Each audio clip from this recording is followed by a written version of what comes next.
Hi, I'm Brienne Brown, and today I'm going to give you some tips on drawing from life. It is different than drawing from the photograph, and I'm going to show you the things I think about when drawing to prepare for a painting. I won't be painting, just drawing. So let's get started. Today I will be using drawing paper, which I've just taped to Gator board. Now you'd usually be using watercolor paper, but because today I'm focusing on just drawing, I'm just going to be using drawing paper. This is the scene which I will be drawing today, and I'm going to give you some tips on maintaining consistent perspective, because that can be hard to do when you're drawing from life. First, you want to pick 2 or 3 key points. So for example, I'm going to use where the top of the roof of the barn meets the top of the roof of that pole shed. See, there's a point, there's an intersection. So that's a point that I'm going to keep in mind. Also, where the bottom roof of the barn meets the side of the pole shed. So it's easy to see, it's easy to maintain, and I'm looking at the distance between. It's not quite half, right? Then for a third point, I'm going to see where this hay bale meets the edge of the barn. If I lower, see how I lowered my perspective, and now no longer do I see the top of the roof. So I know I've moved my perspective. So I better go back. And so here you can see, I see that first point again. So making sure you see those points, if, like I said, 2 to 3 are good, because then you can keep checking yourself. Then you know if you've moved, because if you move your head up or down or left or right, it can make a huge difference, especially in an intimate scene like this. So make sure you keep checking those points. Now, the other thing we can do is your pencil is a powerful tool in measuring angles. And I do this all the time. I close one eye and I'm always comparing the angle, like for instance, the top of that pole shed with a horizontal line or the horizon line, basically. But I'm seeing what is that angle and asking myself, and using your pencil helps you to see it better. Another example is here along the edge of the roof of the barn and how steep that is. See how steep it is compared to that horizontal. So that's an important way to measure your angles. All right, one more here. We can see, you can relate. I'm just keeping and noticing that, hey, the bottom of that barn, it may look flat, but that's why it's important to measure to see that it isn't flat. It is not eye level. So if this was our horizon line, we see as we go up on the one side that the angle gets steeper and steeper. And this is true for the other edge of the building, right? Our angle gets steeper and steeper compared to the eye level. Now, this is useful for not just perspective on buildings, but also like tractors, axle wheels, lots of other things. You can measure the angle between 2 points. Now let's also look at measuring position, not just angles. So for example, the thickness of the top of that barn, how does it compare to the thickness of the bottom? So use your pencil, make a measurement, and this becomes a measurement that you can then relate. So that's the width of the top, and there's 1, 2.5. So about 2.5 widths. The bottom of that barn roof is 2.5 of the top. And that can help you position your shapes. I'm ready to get started on the drawing. As you see, I have already done my value study in preparation. So I'm going to be using my pencil for measuring the angles and the position of shapes, and then also keeping my perspective in mind by focusing on those 3 points to maintain it. I've cut off the paper just a little bit because I'm maintaining the aspect ratio from my value study. What I mean by that is just the width and the height and keeping that ratio similar. Now, first, before I get into drawing and measuring, I always like to lightly position just the big shapes. So you're not going to see it very much. I'm just making sure I have those big positions. I have my value study to work off of as well as the scene. Now I can start to measure. Okay, now we'll get the angle on the back side of the eave. Now I can already tell that this point and this is lower than this point, which means I'm going to take the point between those 2 roof ends and going to follow along that angle, measure that angle. Okay, I can see the eave on this side. I don't see it over there. Again, you're drawing shapes that you see. Okay, now let's get the angle of the top of the roof. Okay.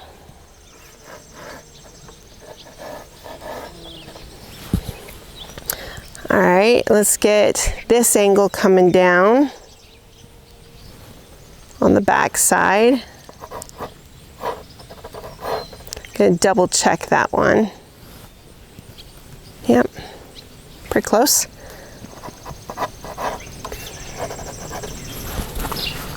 Okay, now I'm gonna get the angle on this side. Always using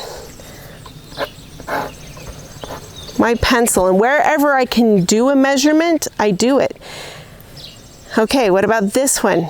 Now this angle should not be as steep as this, but let's see what we come up with. Double check that one. Looks good. This one should be like that.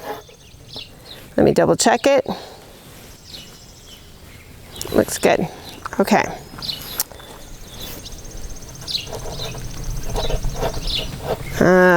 Should get that angle. Don't assume. Yep, comes out slightly. Looks pretty good. Okay. Whoa. Okay.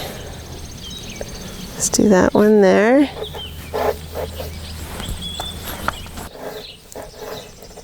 And remember, this is not horizontal. We've already tested that. We know that this is angled slightly. It's different than a total horizontal line, than the horizon. Okay. Oops. Measure that one. I think that one's off a little. Should be very close to this top one, since they're not that far off. I notice that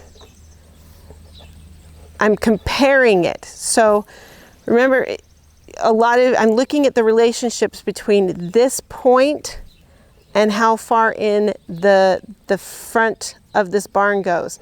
And it's here. It doesn't come right off the point, and it doesn't come short of that point.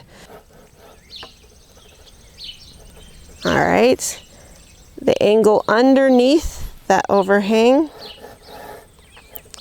and then this distance will be about the same, but I'm going to measure that angle anyways, just to make sure. Yeah, that's pretty flat. So let's see how that reads. Then as I'm drawing the hay bale, I see that it's about the same width as it is distance from the bottom of that overhang. So that's how I can position the hay bale.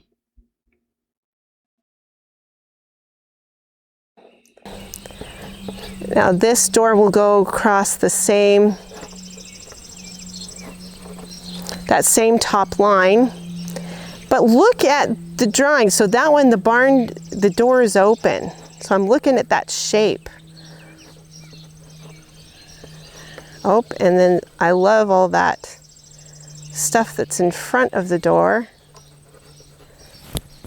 So I'm just gonna follow along with that.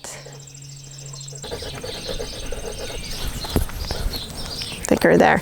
So those are little details. Of course, here we're just drawing, but I would be drawing this type of thing in for my painting as well.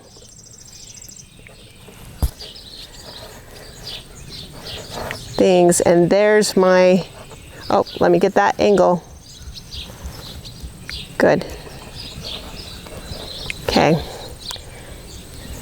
That's the angle, and it should be a little, yep, is right. Okay.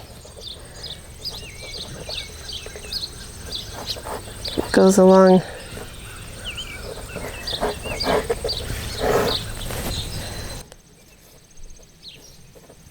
So we don't always have to get it exactly right or exactly as we see, as long as it's working and it's believable. So I think I'm going to go ahead and just keep going with this.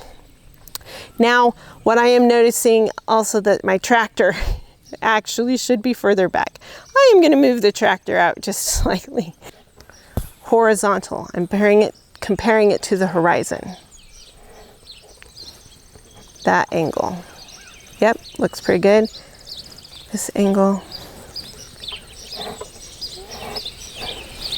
And the angle, it angles this way. So I know that this has to be further down or raising the other one up. One or the other. Okay, I can find out where the yellow circle, the middle part of the tractor, comes by looking where it crosses the other shapes. Again, checking that my perspective points are still the same when I do that, so that I haven't drastically changed something. There's some boards in there. Anytime I can find something that's on the wall, that can help me know the perspective.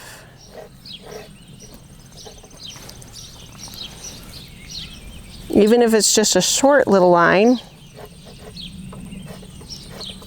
it helps. And then there's stuff that can break that up. Let me clean up so you can see my original lines of the barn and that kind of stuff are totally wrong. They're all over the place, but that's okay. Then I just erase those lightly. Okay, and then I'd position where I want my trees. I kind of wanted a tree here, so if I look at this, and I kind of like the shape up there, and then we'll have a back tree. Cupulas, okay, we can put those on because that definitely adds to the shape and is very interesting. So how can I do that? Again, I can use my pencil to find the angles, and especially when something's up high like that, some of those angles are going to be a lot steeper than you think. So it's really good to make sure you measure and don't just trust your eyes. Every time I try to trust my eye, I go wrong.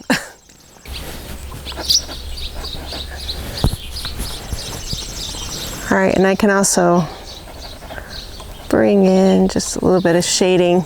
Okay, feels pretty good. And then we do the other one, which of course will come along the same perspective line, but then they'll change too. So I make sure I measure. Now the perspective on the roof of that cupula is very different. So don't just assume, even with two objects that are very similar.